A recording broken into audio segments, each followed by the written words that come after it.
जय Bholenath. Good morning guys, welcome back to my new blog. तो कैसे हैं आप सभी लोग? उम्मीद करता हूं कि आप सभी लोग अच्छे और घरों में मस्त मज़े कर रहे होंगे। आज सुबह में जल्दी से निकल कर अपने ट्रांसफार्मर को चेक करने के लिए निकल जाते, क्योंकि रात में उस पर स्थानीय लोगों द्वारा बताया कि काफ़ी ज़ोर से धमाका हुआ। तो हमें डर था कि ट्रांसफार्मर कहीं से हमारा ब्लास्ट ना हो गया। तो हमने जाकर देखा तो ट्रांसफार्मर तो बाहर से ओके था, उसके अंदर से उसकी कोर जो है वो डैमेज हो गई थी। तो उसके लिए हमें ट्रांसफार्मर को चेंज करना था और हमने पहले ये पेड़ को छांग दिया, क्योंकि इसकी टहनियाँ कुछ मतलब एच टी लाइन के साथ टच हो रही थी, जिस वजह से बार बार ट्रिपिंग आ रही थी। उसको छांगने के बाद हम निकल जाते हैं अपना ट्रांसफार्मर रखने के लिए।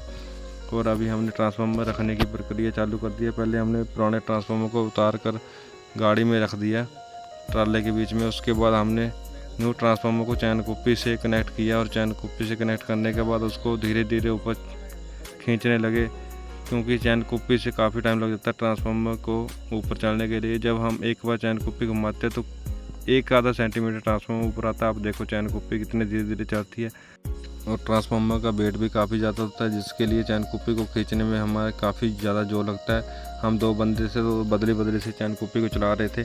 उसके बाद हमने ट्रांसफार्मर को ऊपर रख दिया, ट्रांसफार्मर के बेड के ऊपर, और कनेक्शन करने लगे पड़े।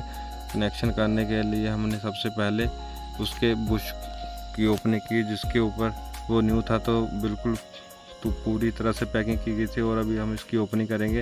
ये हमने इसका रेड फेस का जो बूश है इसको ओपन कर दिया, और सब बाकी बूशों को ओपन करने के बाद हमने एच टी लाइन से कनेक्ट कर दिया। एच टी लाइन कनेक्ट करने के बाद हमने इसको चालू करके देखा तो कुछ टाइम अनलोड पर चलाया, ताकि इसमें जो ऑयल है जो इसका पूरी तरह से ट्रांसफॉर्म ओके है या नहीं उसका भी चेक हो जाएगा, और ऑयल भी थोड़ा गर्म हो जाएगा।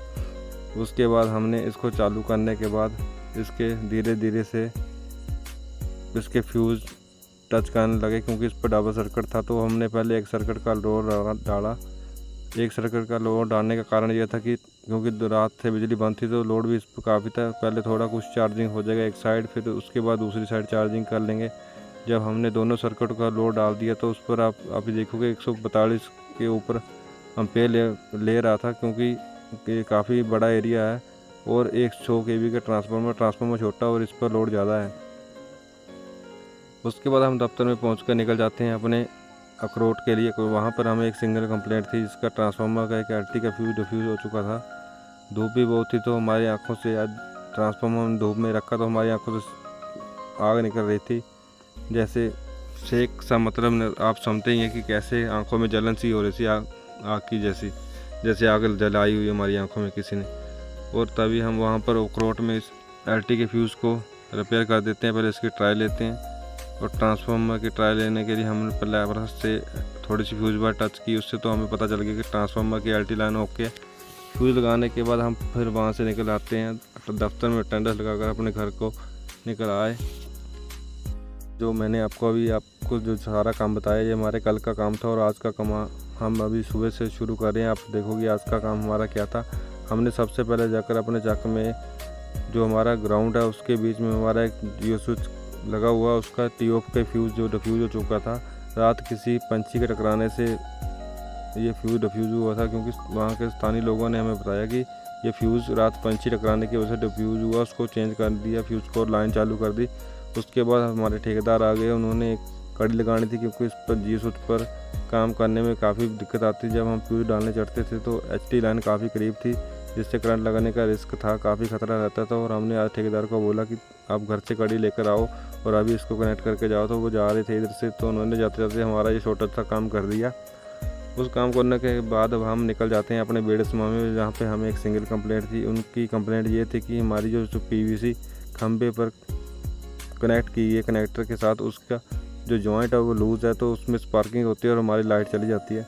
फिर हम वहाँ जाकर सबसे पहले उसको जॉइंट को रीन्यू करके उसको पक्का कर देते हैं। फिर उनकी लाइट पूछ कर सही तरीके से चल रही थी, और वहाँ से वापस दफ्तर की ओर निकल आते हैं। और साथ में हम कुछ बिल थे हमारे एप के कनेक्शन के जो बचे हुए, उनको भी लोगों में बांट देते हैं।